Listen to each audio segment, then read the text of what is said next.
নমস্কার বন্ধুরা, কেমন আছেন আপনারা সকলে? আশা করছি সবাই ভালো আছেন, সুস্থ আছেন, নিজের নিজের জায়গায় ভালোই কিছু করছেন। আপনাদের সকলকে জানাই চৈত্র সংক্রান্তির অনেক অনেক শুভেচ্ছা। এবং একটা গোটা বছর কিন্তু দেখতে দেখতে চোখের সামনে দিয়ে চলে গেল। তো প্রাপ্তি অপ্রাপ্তি অনেক কিছুই ছিল। এই চৈত্র সংক্রান্তি যেতে যেতে আমাদেরকে ঠিক কি দিয়ে যাচ্ছে আজ কিন্তু জানার চেষ্টা করব। আপনার জন্য ঠিক কি কি সারপ্রাইজ রয়েছে, আপনার এন্টায়ার লাইফ, আপনার লাভ লাইফ, আপনার এন্টায়ার এনার্জি, আগামী দিন এবং আপনার ফেলে আসা দিন, আজ হবে সমস্ত রকমের হিসেব নিকেশ। সো আপনাদেরকে জানিয়ে রাখি, আপনারা দেখছেন মেসমেরাইজিং সোল। আমি মনোরমা আছি আপনাদের সঙ্গে। যদি পার্সোনাল ট্যারো রিডিং আমার কাছ থেকে চান তো স্ক্রিনে দেওয়া নাম্বারে হোয়াটসঅ্যাপ করে খোঁজখবর নিতে পারেন। এখানে দেওয়া হচ্ছে আপনাদের জন্য দুটো সারপ্রাইজ গ্রুপকে, এটা কিন্তু আপনারা এখান থেকে পছন্দ করে নিতে পারেন। আর অথবা আপনারা এখানে দুটো রিডিংকেই দেখতে পারেন, বিকজ রিডিং এর ছত্রে ছত্রে আমি আপনাদের সাথে বিভিন্ন ম্যানিফেস্টেশন টেকনিক শেয়ার করে থাকি, বা যে গ্রুপ আপনাদের সাথে নিজেদের রেজনেট করছে বলে মনে হচ্ছে আপনারা সেটাকেও নিজেদের রিডিং হিসাবে মনে করতে পারেন। সো দেখে নিন আপনারা, এখানে গ্রুপ 1 এর জন্য রয়েছে গৌরী দেবী কার্ড, আর এখানে কিন্তু গ্রুপ 2 এর জন্য রয়েছে 32 নাম্বার কার্ড, কালারাত্রি কার্ড। অর্থাৎ এখানে আমি নাম্বারটা বলেই দিই, এখানে গ্রুপ 1 এর জন্য 43 নাম্বার কার্ড বা গৌরী দেবী কার্ড, এবং নাম্বার 2 এর জন্য এখানে থাকছে গ্রুপ 2 এর জন্য 32 নাম্বার কার্ড বা কালারাত্রি কার্ড। আপনারা দুটো রিডিং কেও দেখতে পারেন অথবা ইন্ডিভিজুয়াল গ্রুপসকে ফলো করতে পারেন। সো চলুন শুরু করা যাক। সো এখানে কিন্তু আমরা দেখতে পাচ্ছি যারা গৌরী দেবী কার্ডের সাথে কন্টিনিউ করতে চাইছেন, তো আপনারা এখনো পর্যন্ত কিছু একটা আশা করছেন। হয়তো অনেক দিন ধরে এই আশা আপনাদের মধ্যে রয়েছে। একটা জানেন তো, আপনাদের মধ্যে হয়তো একটা একঘেয়েমিও এসে গেছে, যে একটা জিনিস এতদিন ধরে ভাবছি হবে হবে, এতদিন ধরে এক্সপেক্ট করছি হবে। সেটা কোনো একজন মানুষের আপনার কাছে আসা, কোনো একটা রিলেশনশিপ, বা এটা যা কিছু হতে পারে। আপনারা হয়তো কোনো একজন মানুষের অবহেলা বা সেম প্যাটার্ন আপনাদের প্রতি রিপিট হচ্ছে। আইদার সে মানুষটা আপনাদেরকে নো কন্ট্যাক্টে রেখেছেন, বা অন অ্যান্ড অফ কন্ট্যাক্ট। তিনি হয়তো একদিন আপনার সাথে ভালো ব্যবহার করেন, 4 দিন খারাপ ব্যবহার করেন, আর এরকম ক্রমাগত চলতে থাকছে। হঠাৎ হঠাৎ উনি প্রচণ্ড রাগ প্রকাশ করেন, বা অকারণে এই রাগের যে আপনি কোনো রকম কোনো কারণ দেখতে পাবেন বা কারণ বলতে পারবেন তা কিন্তু না, যে এই জন্য রাগ করছে মানুষটা। অযথাই আপনার উপর রাগ প্রকাশ করা হয়, অযথাই আপনাকে কষ্ট দেওয়া হয়, ইগনোর করা হয়, এবং একটা কোনো রিলেশনশিপ বলুন বা একটা কোনো প্যাটার্নের মধ্যে সমস্ত দোষ আপনার উপর চাপিয়ে দেওয়া হয়। আর যেহেতু আপনি রিলেশনশিপটাকে বেশি ভ্যালু করেন, যেহেতু আপনি শান্তিপ্রিয় মানুষ, তার কারণে আপনি মুখ বুঝে সেই সব দোষারোপগুলোর বিরুদ্ধে হয়তো খুব বেশি বলতে পারেন না, যে না আমি দোষ করিনি, আমার এখানে কোনো দোষ নেই। এইসব কথাগুলো হয়তো আপনি মুখ খুলে বলতে পারেন না, কিন্তু আপনার প্রতি এই দোষারোপটা চলতে থাকে, এবং এই সেম প্যাটার্ন না আপনার সাথে রিপিট হয়েছে। এখানে কোনো একটা রিলেশনশিপ বলুন, কোনো একটা ঘটনা, এখানে বাড়ি, এই সমস্ত জায়গাতেও আপনার সাথে ভিকটিম কার্ড খেলা এগুলো হয়ে থাকতে পারে, যে মানুষ নিজেদের মতন নিজেরা নানান রকম কাজ করেন এবং আপনার উপর দোষ চাপিয়ে দেন। যেহেতু আপনি শান্তিপ্রিয় মানুষ, আপনি কিছু বলেন না, খুব বেশি কিছু আপনি রিয়্যাক্ট করেন না, আপনি চুপ থাকতে পছন্দ করেন, তার কারণে আপনি যেহেতু প্রতিবাদটুকু করেন না, সেই জন্য তারা পার পেয়ে যায়। আর আপনি এখানে চুপ থেকে থেকে দোষী প্রমাণ হয়ে যান। আপনি যে এখানে বুঝতে পারেন না, আপনি হয়তো কাউকে কিছু বলেন না, কারোর সাথে ঝগড়া করা, কারোর কোনো কথায় প্রতিবাদ করা, কারোকে কোনো কিছু বলা, এগুলো হয়তো আপনি করেন না, কিন্তু আপনি বুঝতে ঠিকই পারেন যে কে কেমন, কে আপনার সাথে কি করছে এবং আপনার সাথে কি হচ্ছে, কে ভালো কে মন্দ, কে ষড়যন্ত্রকারী, সব আপনি বুঝতে পারেন। আর এখানে দেখতে পাওয়া যাচ্ছে যে আপনি কোনো একটা রিলেশনশিপে আপনার সাথে দীর্ঘদিন ধরে সেম প্যাটার্ন ফলো হচ্ছে। আইদার সে মানুষটা আপনাকে দীর্ঘদিন ধরে নো কন্ট্যাক্টে রেখেছেন, এখনো কন্ট্যাক্ট করার কোনো নাম নেই, অথবা কন্ট্যাক্ট করলেও তিনি আপনার যে প্রাপ্য মর্যাদা সেটা আপনাকে দিয়েও দিতে চাইছেন না, অথবা ইনি আপনার সাথে একদিন কথা বললে বেশ কিছুদিন চুপ করে থাকেন। On and off no contact, প্রায়ই নো কন্ট্যাক্টে যাওয়া, আবার কন্ট্যাক্ট করা, ব্লক আনব্লক করা, এগুলো আপনি দীর্ঘদিন ধরে এই সব ঘটনাগুলোর সাক্ষী থাকছেন। এবং এই পর্যায় থেকে আপনি হয়তো নিজেকে অনেক হিল করেছেন, আপনার মধ্যে অনেক ইনসাইট আছে, আপনি অনেক কিছু বুঝতে পারেন, কিন্তু আপনি বুঝতে পারছেন না বর্তমানে যে যে ব্যক্তিটি আপনার সাথে এরকমটা করছে সে কেন এরকমটা করছে। বা এখানে আপনি তো জানেন যে এই রিলেশনশিপটা আপনার জন্য, এটা আপনার ইনটিউশন আপনাকে গাইড করছে যে এই রিলেশনশিপটা আপনার জন্য, আপনি অবচেতন থেকে সিগন্যাল পাচ্ছেন যে আপনি ঠিক পথে রয়েছেন, কিন্তু তবুও কেন আপনার সাথে ভুল এরকম হচ্ছে বারবার রিপিটেডলি দীর্ঘদিন ধরে, সেটা আপনাকে বারবারই কনফিউজড করে দেয়, আপনাকে কষ্ট দেয়। কষ্ট পেতে পেতে হয়তো আপনি বর্তমানে একটা পাথরের মতন হয়ে যাচ্ছেন। এবং নেক্সট যেটা এখানে দেখতে পাওয়া যাচ্ছে, আপনি কিন্তু মুখে কোনো কিছু না বললেও বা কোনো কিছু আপনি এখানে খুব বেশি প্রকাশ না করলেও আপনি সব কিছু বুঝতে পারেন। আপনার ইনটিউশন পাওয়ার প্রচণ্ড বেশি এবং বিগত কয়েকদিনে হয়তো আপনার ইনটিউশন পাওয়ার অনেক বেশি বৃদ্ধিও পেয়েছে। আপনি যেরকমটা ভাবছেন সেরকমটা হচ্ছে, বা যেরকমটা আপনি আঁচ করছেন আপনার আন্দাজ অনুযায়ী অনেক কিছু হচ্ছে, এগুলো হয়তো হতে পারে। এবং আপনি এখনো পর্যন্ত কোনো ব্যক্তি, কোনো সিচুয়েশন, কোনো মানুষ বা কোনো জিনিসের জন্য নিজের মনের কাছে আশা বজায় রেখেছেন, বিকজ আপনার কাছে সেই ট্রু উইজডম, ট্রু ইনটিউশন আছে যে আপনি কিসের মধ্যে চলেছেন, কেন আপনার সাথে এরকম হচ্ছে সেটা হয়তো আপনি জানেন। তার কারণে এখনো পর্যন্ত আপনি আশাবাদী, কিন্তু ভিতর থেকে সব মানুষেরই তো খারাপ লাগা ভালো লাগা আছে, আপনারও খারাপ লাগে, আপনারও হয়তো এক্সস্টেড ফিল হয়। সো এখানে আপনাকে বলা হচ্ছে যে লেট গো করে দিন। যদি আপনার কোনো বড় ধরনের এক্সপেকটেশনস থেকে থাকে তো সেই বিষয়টাকে আপনি লেট গো করে দিন। ধীরে ধীরে সেই আকাঙ্ক্ষাকে আপনি নিজের মধ্যে থেকে লেট গো করুন। লেট গো করার অর্থ মুভ অন করা, বা কোনো ব্যক্তিকে পুরোপুরি ছেড়ে দেওয়া, বা কোনো সিচুয়েশনের পুরোপুরি ছেড়ে সেটাকে করে যাওয়া নয়, বা অন্য কিছু চাওয়া, এরকম কোনো কিছুও নয়। লেট গো করার প্রপার অর্থ হচ্ছে সেই জিনিসটা আর আপনাকে ট্রিগার করতে পারবে না। সেই জিনিসটা আপনার জীবনে এলেও যেমন আপনি অতিরিক্ত বেশি উচ্ছ্বসিত হয়ে নিজের দুনিয়া ভুলে যাবেন না, তেমন আবার না এলেও আপনি সেটা নিয়ে এতটা বেশি হাহুতাশ করবেন না, বা এতটা বেশি ভয় আপনার মধ্যে কাজ করবে না যে ওটা যদি না আসে তখন আমি কি করব। মানে এই যে ভয়, এই যে ওয়ারি, সেই ওয়ারিটাকেই আপনার মধ্যে থেকে লেট গো করতে বলা হয়। অ্যাকচুয়ালি আপনি যখন কোনো কিছুর জন্য অতিরিক্ত বেশি এক্সপেক্ট করেন, কোনো কিছুকে ম্যানিফেস্ট করেন, বা কোনো কিছু আপনার কাছে এক্ষুনি আসবে বলে আশা করেন, তখন আপনি সেই জিনিসটার প্রতি যেন একটা অপেক্ষার এনার্জিতে থাকেন। এবং যখন আপনি কোনো কিছুর জন্য অপেক্ষার এনার্জিতে থাকেন তখন অটোমেটিকভাবে আপনার মনের মধ্যে সেই প্রশ্ন উঠেই যায় যে ওই জিনিসটা যদি আমার কাছে না আসে তখন আমি কি করব। আর এই না আসে, এই ডাউটই কিন্তু এখানে ব্লকেজেস তৈরি করে দেয় আপনার মধ্যে, আপনাকে অ্যাকসেপ্টেন্সের মুডে আসতে দেয় না। তো এবার যেটা দেখা যাচ্ছে যে আপনি কিন্তু এই বছরটা যখন থেকে যাচ্ছে, বা এই বছরের যে টার্মিনাল যে পয়েন্টটা, যেখান থেকে আমরা একটা নতুন বছরের দিকে, একটা নতুন টাইম জোনের দিকে এগিয়ে যাচ্ছি বলতে গেলে, তো সেখান থেকে না আপনার চিন্তাভাবনার মধ্যে ক্ষমতায়ন আসছে। যদি অতীতে আপনি অতিরিক্ত বেশি গুটিয়ে থাকতেন, যদি অতীতে আপনি আপনার ভালো আপনার মন্দকে ইগনোর করতেন, তবে এবার কিন্তু আপনার মধ্যে যে সেই ট্রু উইজডম আসবে। আপনি আগে হয়তো ভাবতেন যে চুপ করে থাকলেই ভালো, চুপ করে থাকাই ভালো, ভালো মানুষ হতে গেলে আপনাকে সব কষ্ট সহ্য করতে হবে, আপনাকে চুপ করে থাকতে হবে। কিন্তু এখানে আপনি বুঝতে পারছেন এবার যে এবার আপনার প্রপার এম্পাওয়ারমেন্ট এসে গেছে আপনার মধ্যে।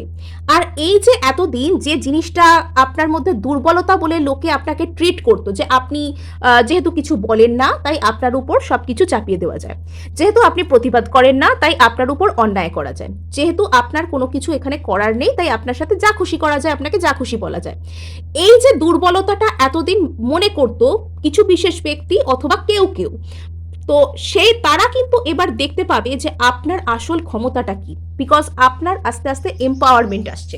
এখানে আপনি আস্তে আস্তে সাহসী হচ্ছেন, আপনি নিজের মূল্য বুঝতে শিখছেন, আপনি নিজের উপর কাজ করছেন, এবং যে যে জায়গাগুলো আপনার মধ্যে দুর্বলতা ছিল সেই জায়গাগুলোয় আপনি সবল হচ্ছেন। এখানে আপনার মধ্যে প্রপার ক্ষমতা, প্রপার উইজডম আসছে, আপনি নিজের এবিলিটি সম্পর্কে কনফিডেন্ট হবেন। সো এখানে যেটা দেখতে পাওয়া যাচ্ছে যে আপনার মধ্যে যে সমস্ত গুণগুলো আছে সেগুলো ব্যালেন্স হচ্ছে। বিশেষত এখানে কিন্তু আপনার মধ্যে থাকা নারী সত্তা এবং পুরুষ সত্তার ব্যালেন্স হচ্ছে, শিব শক্তি এখানে কিন্তু ব্যালেন্সে আসছে। এবং এখানে আপনি কিন্তু আপনার যে প্রপার ক্ষমতায়ন, আপনার ভিতরে থাকা যে ট্রু যে একটা নেচার সেটাকে আপনি চিনতে পারবেন। এবং এখানে যারা যারা টুইন ফ্লেম জার্নির ক্ষেত্রে ছিলেন, তো তাদের ক্ষেত্রে না এখানে ভীষণ ভীষণ ভালো টাইম আসছে। যারা টুইন ফ্লেম জার্নির ক্ষেত্রে ছিলেন, বা কোনো রকম কোনো সোল জার্নি, কোনো divine soulmate, past life soulmate ইত্যাদি ইত্যাদি সোল জার্নিগুলো থেকে যারা বিলং করছিলেন, তো তাদের কিন্তু এনার্জি ব্যালেন্স হচ্ছে, তারা সেম পেজে আসতে শুরু করছেন। কিছু কিছু ক্ষেত্রে আপনার ডিভাইন ম্যাসকুলিন আপনার কাছে সারেন্ডার করতে পারেন, বা আপনার ডিভাইন কাউন্টার পার্ট আপনার কাছে সারেন্ডার করতে পারেন। পারস্পরিক বোঝাপড়ার যে দিকটি সেটি আপনাদের মধ্যে স্পষ্ট হতে পারে, এবং আপনাদের মধ্যে যে সমস্ত গুণগুলোর প্রয়োজন সেই সব গুণগুলো কিন্তু ব্যালেন্সে আসতে পারে। সো এই ছিল আপনাদের জন্য প্রাথমিক কথা। এবার আমরা যাব কিন্তু ট্যারোর কাছে। সো ট্যারো থেকে এবার জানার চেষ্টা করব যে গ্রুপ 1-এর লাইফে এখানে চৈত্র সংক্রান্তি উপলক্ষে কি কি ঠিক আসছে। গ্রুপ 1-এর লাইফে চৈত্র সংক্রান্তি উপলক্ষে ঠিক কি কি আসছে।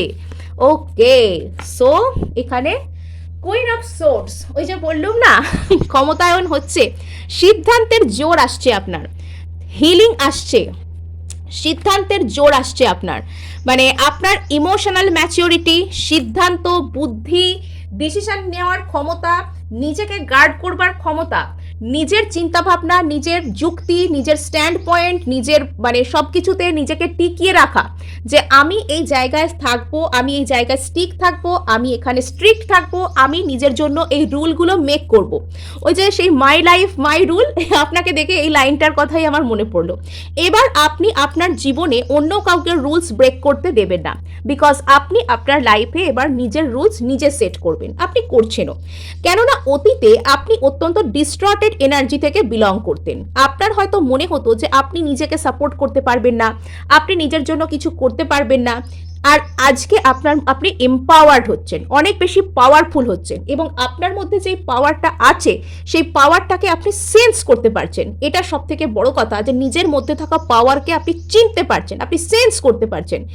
নেক্সট এখানে দেখা যাচ্ছে যে আপনি হিল করছেন, আপনি নিজের জীবনের সঠিক দিশা খুঁজে পাচ্ছেন, যে কোন দিকে আপনার যাওয়া উচিত। ইমোশনাল ম্যাচিউরিটিস আসছে, জীবনে যে সমস্ত জায়গা থমকে গিয়েছিল সেই সমস্ত জায়গা এখানে কিন্তু মানে সেসব জায়গায় স্পিড আসছে। যারা একটা কারোর কাছ থেকে কন্ট্যাক্ট আশা করছেন, কেউ আপনার সাথে কথা বলতে আসুক এটা আশা করছেন, নো কন্ট্যাক্টে আছেন, তাদের ক্ষেত্রে কন্ট্যাক্ট ম্যানিফেস্ট হতে পারে। নেক্সট এখানে দেখতে পাওয়া যাচ্ছে যে এখানে আপনি আপনার লাইফে আপনার নিজেকে ভালো রাখবার জন্য, নিজের ভালোর জন্য আপনি অনেক কিছু করছেন, আপনি এখানে নিজের মানে খাটাখাটুনি করছেন, বেশ আপনি এখানে পরিশ্রম করছেন, খাটাখাটুনি করছেন। তো এখানে দেখতে পাওয়া যাচ্ছে যদি আপনি কোনো একটা প্যাটার্ন, যে প্যাটার্নটা আপনার প্রতি অপ্রেসিভ ছিল, আপনার প্রতি বিভিন্ন রকমের অত্যাচার বঞ্চনা হচ্ছিল, যেখানে হয়তো আপনি প্রপার সুখ পাচ্ছিলেন না, আপনি যা যা ডিজার্ভ করেন সেরকম ট্রিটমেন্ট পাচ্ছিলেন না, যেখানে সেই জায়গা থেকে আপনি একটা নিজেকে বার করে আনছেন, সেই সাহস, সেই সিদ্ধান্ত, সেই মনের জোর আপনার মধ্যে আসছে, অসম্ভব মনের জোর আপনার মধ্যে আসছে, অসম্ভব উইল পাওয়ার আপনার মধ্যে আসছে। সো এখানে না আপনার মধ্যে সেই লেভেলে হিলিং আসছে যখন আপনি আপনার পিছনের সমস্ত বাধাকে ফেলে সামনের দিকে এগিয়ে যেতে পারবেন। মানে এত সুন্দর মানে কার্ড আসছে গ্রুপ 1-এর ক্ষেত্রে, মানে সেই বলে না একেবারে খুব সুন্দর, খুব সুন্দর কার্ড আসছে। এখানে কিছু তো একটা আপনার এক্সস্টেড ফিল হচ্ছে, কিছু তো একটা কষ্ট, কিছু একটা হাঁপিয়ে যাওয়া, আর পারছি না এরম টাইপের একটা ফিলিংস এখানে আছে। তো সেটাকে, সেই জায়গার প্রতিও কিন্তু আপনার একটা হিলিং আসছে। আপনি এবার আস্তে আস্তে ওই আর পারছি না থেকে হ্যাঁ আমি পারছি এবং পারলে আমিই পারবো সেই মুডে আপনি ট্রান্সফার্ড হচ্ছেন। সো এখানে যদি কোনো রিলেশনশিপে দীর্ঘদিন ধরে প্রবলেম চলছিল, যোগাযোগ হচ্ছিল না, বা হলেও সেটা আপনার ফেভারে কাজ করছিল না, তো সেই জায়গায় যোগাযোগ আসবে, মেন্টাল কনফ্লিক্ট আস্তে আস্তে হিল হবে, এবং আপনি এখানে নিজের জীবনের সামনের দিকে এগিয়ে যেতে পারবেন। যদি আপনার এখনো পর্যন্ত মনে হচ্ছে যে আপনার রাস্তা দ্বিধাবিভক্ত, আপনি কোন দিকে যাবেন কিছু জানেন না, তবে এবার কিন্তু সেক্ষেত্রে আপনি কাজ করবেন। এবং বটম অফ দ্য ডেক এখানে আছে দ্য লাভার্স। এখানে কিছু তো একটা রিউনিয়ন, কিছু একটা ইচ্ছা পূরণ, কিছু তো একটা জীবনের সৌন্দর্য আপনি উপভোগ করতে চলেছেন, তার জন্য ব্যাকগ্রাউন্ডে কিন্তু এভাবে আপনাকে রেডি করা হচ্ছে। আর এটা হয়তো একদিনে এক্ষুনি এরকম ভাবেই হয়ে যাবে না, ডে বাই ডে একটু একটু করে আপনাকে এগিয়ে দেওয়া হবে পারফেকশনের দিকে, ইচ্ছা পূরণের দিকে, ম্যানিফেস্টেশনের দিকে। সো এই ছিল আপনাদের জন্য রিডিং গ্রুপ 1। ভালো লাগলেও ক্লেম করার জন্য লাইক, শেয়ার, সাবস্ক্রাইব করতে ভুলবেন না। হাইপ কিন্তু অবশ্যই অবশ্যই করবেন, আপনার একটি হাইপ আমাকে কাজ করতে অনেক উৎসাহ দেয়। তো এবার আমি যাব আমার গ্রুপ 2-কে যারা পছন্দ করেছেন বা যারা এখানে দেখতে চাইছেন কালারাত্রি কার্ডের সাথে রিডিং। সো এখানে যারা কালারাত্রি কার্ডকে পছন্দ করে ফেলেছেন, তো আপনাদেরকে বলে রাখি কনগ্র্যাচুলেশনস। তো পুরনো বছরটা হয়তো আপনারা অনেক সমস্যার সম্মুখীন হয়েছেন, ভালোবাসার দিক থেকে হোক এবং মানসিক দিক থেকে হোক, মানে আপনার উপর মানসিক প্রেশার পড়ে এমন এমন কাজ আপনার সাথে হয়েছে, এবং একটা টাইমে হয়তো আপনি এখানে লাইফের উপর আশা হারিয়ে ফেলেছিলেন। আপনার মানে আপনাকে সেই লেভেলে পুশ করা হয়েছে যাতে আপনি আপনার লাইফে একটা প্রপার ডিট্যাচমেন্টের দিকে যান। কিছু কিছু ক্ষেত্রে এখানে কেতু এনার্জি বা কেতু মহাদশা এরকম টাইপের এনার্জিসও এখানে কিন্তু ফিল হচ্ছে, বিকজ যখন মানুষ ওই যে আমরা যেটাকে বলি যে dark night of the soul, এই জার্নির মধ্যে দিয়ে যখন মানুষ যান, তো সেই সময় কিন্তু তার লাইফে মানে কেতু সব থেকে বড় ভূমিকা পালন করে, কিছু কিছু ক্ষেত্রে স্যাটার্নও কিন্তু এখানে ভূমিকা পালন করে, এখানে স্যাটার্নের কোনো ফেজও হতে পারে। বাট এই যে আপনার মধ্যে থেকে ডার্ক শ্যাডো রিভিল হওয়া এবং ডার্ক শ্যাডো রিভিল হয়ে তার উপর কাজ হওয়া, আপনার ভিতরকার জমা হয়ে থাকা আননোন ফিয়ার, বা দীর্ঘদিন ধরে আপনি কোনো কিছুকে আঁকড়ে ধরে আছেন যে জিনিসটাকে আপনি আপনার মধ্যে থেকে যেতে দিতে চান না, বা কোনো কিছুকে আপনি হয়তো আপনার ফলস সেন্স অফ সিকিউরিটি বলে মনে করেন যে এই জিনিসটা যদি আমার লাইফ থেকে চলে যায় তাহলে আমি কি করব, বা এই জিনিসটা আমার কাছে না পেলে আমি আমার জীবনটাকে কি করে কাটাবো, অমুক আমার লাইফে না থাকলে আমি কি করব। এই সব জিনিসগুলো যখন আপনি আপনার মধ্যে একটা ফেক সেন্স অফ, ওটাকে কি বলে, security, fake sense of stability, এগুলো যখন আপনি তৈরি করেন, তো তখন কিন্তু আস্তে আস্তে আপনার মধ্যে dark night of the soul এই জার্নি শুরু হয়। এবং সেখানে আপনার নিজের ভিতরে থাকা ইনসিকিউরিটিগুলোকে আপনার সামনে এনে দাঁড় করানো হয় যে কেন তুমি ভয় পাচ্ছ বলো। প্রকৃত ভয় তো এটাকে বলে, তুমি ছোটোখাটো সমস্যা দেখে লাফালাফি করছো, ছোটোখাটো সমস্যা এগুলো তোমার মনে হচ্ছে সমস্যা বলে, দেখো রিয়েল সমস্যা কাকে বলে, রিয়েল সমস্যাকে কি করে ডিল করতে হয়, রিয়েল সমস্যা থেকে বেরিয়ে কি করে নিজেকে ব্রেভ প্রুফ করতে হয়। তো এগুলো হয়তো আপনার সাথে একটু হার্শ ওয়েতে হয়ে গেছে, মানে আমি বলছি না যে এগুলো ঠিক হয়েছে যা হয়েছে, বাট এগুলো আপনার সাথে একটু হার্শ ওয়েতে, একটু কড়াভাবে, একটু রূঢ়ভাবে হয়ে গেছে আর কি। কিছু করার নেই, যেখানে মানে মানুষ, আমরা তো নিজেদের ভাগ্যকে পরিবর্তন করতে পারি না, আমরা শুধু নিজেদেরকে হিল্ড রাখতে পারি, পজিটিভ রাখতে পারি, আর পরিস্থিতির সাথে লড়ার জন্য ক্ষমতা সঞ্চয় করতে পারি। তো আমরা তো এখানে আমাদের ভাগ্যকে পরিবর্তন করতে পারি না, তাই না? সো এখানে যেটা দেখা যাচ্ছে, হয়তো এই dark night of the soul journey বা এই ফেজের মধ্যে দিয়ে আপনাকে দীর্ঘদিন ধরে যেতে হয়েছে, আপনি দীর্ঘদিন ধরে গেছেন এবং এখন আস্তে আস্তে আপনি সেই ফেজটা থেকে বেরিয়ে আসছেন, বা অ্যাটলিস্ট আপনি মিডল যে ফেজটা সেটা পার হয়ে আপনি লাস্ট ফেজের দিকে পৌঁছচ্ছেন, বিকজ এখানে একটু একটু হলেও আলোর রেখা কিন্তু দেখতে পাওয়া যাচ্ছে। আর আপনাকে বলা হচ্ছে স্টে পজিটিভ, স্টে ফোকাসড। যদি আপনার লক্ষ্য কোনো কিছু থাকে, সেই লক্ষ্যের প্রতি আপনি ফোকাসড থাকুন, আর এখানে কিন্তু আপনি মানে নিজের উপর কাজ করতে থাকুন, নিজের উপর যেরকম যা কাজ করছেন সেটা করতে থাকুন। সো এখানে যখন আমি রিডিং করি আপনাদের জন্য বসে, তো যখনই ঘন্টাধ্বনি আসে আমার যেন সেটাকে ডিভাইন কনফার্মেশন বলে মনে হয়। তো আজকেও সেই ডিভাইন কনফার্মেশন আমি পাচ্ছি আপনাদের গ্রুপটা রিড করতে গিয়ে। তো আপনাদের হয়তো ঈশ্বর আপনাদের পাশে রয়েছেন, ঈশ্বরের আশীর্বাদী হাত আপনাদের মাথায় রয়েছে, যে আপনারা যতই কষ্টের মধ্যে পড়ুন না কেন আপনারা পার হয়ে যাবেন। আর এসব কিছু হয়তো হচ্ছে আপনারা ঈশ্বরের প্রিয় মানুষ বলে, আপনাদের হয়তো একটু পরীক্ষা নেওয়া হচ্ছে, একটু কষ্ট হচ্ছে, কিন্তু শেষ পর্যন্ত আপনারা জয়ী হবেন। তো নেক্সট এখানে দেখতে পাওয়া যাচ্ছে, এখানে আপনার এখানে শ্যাডোর কার্ড কিন্তু প্রচুর আছে।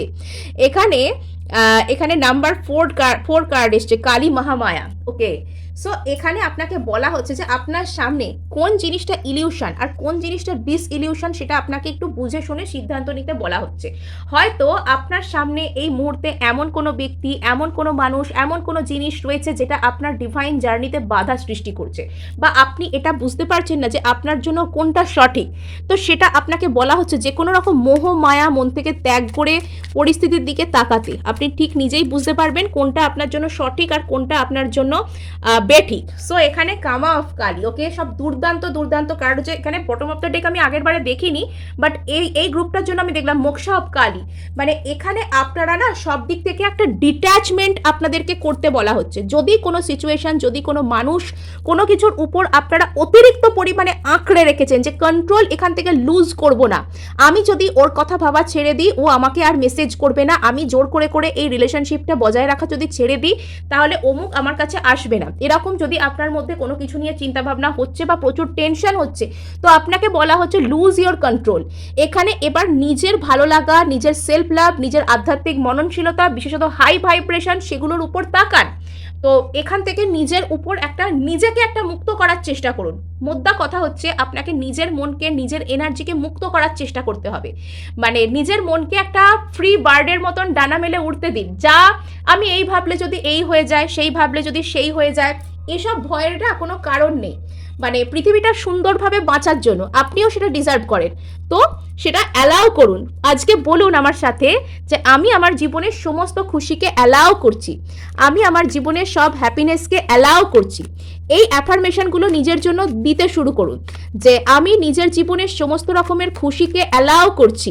Is not it wonderful? তো এগুলো বলুন, মানে এগুলো আপনি দেখবেন যে বলতে থাকবেন, এগুলো রোবোটিক অ্যাফার্মেশনের মতন বলতেও থাকতে পারেন, আপনার জন্য ভালো হতে পারে এটাতে। সো এখানে কিন্তু আমরা এবার দেখবো ট্যারো থেকে যে গ্রুপ 2 এর গ্রুপ 2 এর লাইফে এখানে কি আসতে চলেছে। ওকে, পেজ অফ পেন্টাকলস। আপনার লাইফে কিছু তো একটা খুব স্থায়ীভাবে ম্যানিফেস্ট হচ্ছে, কিছু একটা খুব স্থায়ীভাবে আপনার জীবনে আসছে, কিন্তু সেটা খুব ধীরে, মানে স্লো বাট স্টেডি প্রোগ্রেস। এখানে কিন্তু কোনো স্থায়ী সম্পর্ক, সোলমেট, বিবাহ এরকম কিছু আসার চান্স সব থেকে বেশি। যে জায়গায় আপনার মন সব থেকে বেশি ভেঙেছিল, বা কোনো একজন মানুষের সাথে হয়তো আপনার মন ভেঙে গিয়েছিল, সেই ব্যক্তি হয়তো আপনাকে আপনার প্রপার মূল্য দেননি, বা কোনো একটা সিচুয়েশন নিয়ে আপনি হয়তো অতিরিক্ত বেশি ভাবিত ছিলেন, রীতিমতন এরকম গালে হাত দিয়ে ভাবতেন যে কবে হবে, কবে সব কিছু ঠিকঠাক হবে, কবে এই সম্পর্কটা কি আদৌ ভালো হবে। তো সেখানে সমান ইমোশন শেয়ার করার মতো, যে আপনি যদি 50 করেন তো উনিও সামনে থেকে 50% দেবেন, 50-50, মোট একখানে 100% দুজনেই করবেন। তো সেরকম একটা রিলেশনশিপ আপনার কাছে আসছে। মোস্ট অফ দ্য কেস এখানে সোলমেট ম্যানিফেস্ট হচ্ছে, মোস্ট অফ দ্য কেস এখানে বিবাহ, এনগেজমেন্ট, কমিটেড রিলেশনশিপ, একে অপরকে ছেড়ে যাবেন না, এরকম স্টেবল রিলেশনশিপ এখানে ম্যানিফেস্ট হচ্ছে। ওভার আ হার্ট ব্রেক, যে জায়গায় যে মানুষটা অতীতে আপনার হার্ট ব্রেক করেছিলেন, ইনি কোনো এয়ার সাইন অথবা কোনো রকম কোনো, এখানে সবকটা সাইনের কার্ডই আছে, এখানে ফায়ার সাইনের কার্ড আছে, এখানে এয়ার সাইনের কার্ড আছে, এখানে আর্থ সাইনের কার্ড আছে। তবে এখানে যদি আপনার কোনো একজন ব্যক্তি আপনার হার্ট ব্রেক করে গিয়েছিলেন, আপনার মন ভেঙেছিলেন, তবে সেই ব্যক্তি সেখানে একটা স্টেবিলিটি আপনাকে অফার করতে চাইছেন। আপনি হয়তো দীর্ঘদিন এনার জন্য গালে হাত দিয়ে ভাবছিলেন যে আদৌ এখানে কিছু হবে কিনা। ইয়েস, এখানে মিস করার এনার্জি, একটা সিক্রেটিভ এনার্জি, একটা অদ্ভুত টাইপের বন্ডিংয়ের এনার্জি এখানে কিন্তু আছে। এই ব্যক্তিকে আপনি রীতিমতন মিস করেন, এবং এই ব্যক্তিও কিন্তু আপনাকে মিস করে। এই ব্যক্তি আপনাকে রীতিমতন মিস করছেন, ইনি আপনার চেনা কেউ। এখানে কোনো হার্ট ব্রেকের গল্প আছে, পাস্ট হার্ট ব্রেকের কোনো গল্প আছে এখানে। এবং এখানে এই ব্যক্তি হয়তো এখনো পর্যন্ত একটু ইগো থেকে ডিল করছেন, নিজের ফিলিংস শো করতে চাইছেন না আপনার কাছে, বাট এনার ইন্টেনশন আপনার সাথে একটা ম্যারেজ বা এরকম ধরনের কিছু। আচ্ছা, তো এই ব্যক্তি, সেই হার্ট ব্রেকওয়ালা ব্যক্তি, এখনো পর্যন্ত কিন্তু আপনার দিকে 1 ফুট ইন 1 ফুট আউট হয়ে আছেন, বাট ইনি আসবেন আপনার দিকেই। তো আপনার লাইফে যে জায়গায় হয়তো অ্যাব্রাপ্টলি সবকিছু শেষ হয়ে গিয়েছিল, এখনো পর্যন্ত আপনি হয়তো একটু হলেও হতাশ হয়ে রয়েছেন, একাকিত্ব বোধ হচ্ছে আপনার, তো সেই জায়গায় না আপনার জন্য কোনো কিছু কিন্তু ফিরে আসতে পারে। সো এই ছিল আপনাদের জন্য রিডিং। ভালো লাগলে লাইক, শেয়ার, সাবস্ক্রাইব তো করবেনই, হাইপ কিন্তু অবশ্যই করবেন। আপনার একটি হাইপ আমায় কাজ করতে অনেক উৎসাহ দেয়।